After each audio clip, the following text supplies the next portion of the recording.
Stage changes in beer fermentation process. Beer fermentation is a core part of the beer brewing process. The fermentation process has 4 stages: lag, active, resting, and conditioning. We should effectively control all aspects of fermentation so that beer can be produced as planned.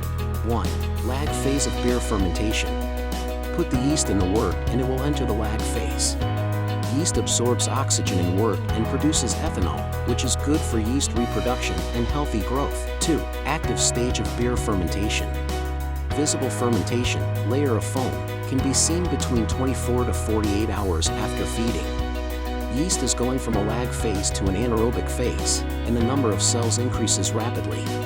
Starts to consume sugar and wort, producing ethanol and flavor compounds.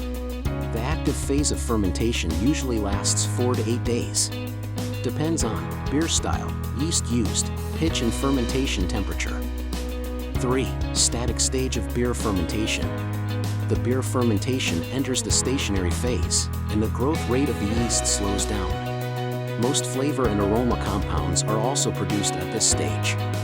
Yeast reabsorbs diacetyl during fermentation, and hydrogen sulfide also escapes as a gas from the fermenter.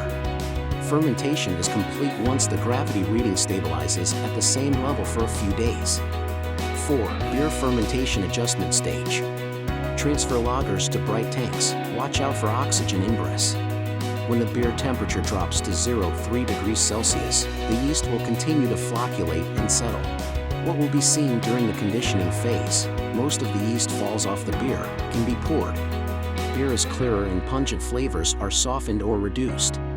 The fermentation stage of beer is a topic worthy of further discussion. Really understanding the process helps us brew better beer.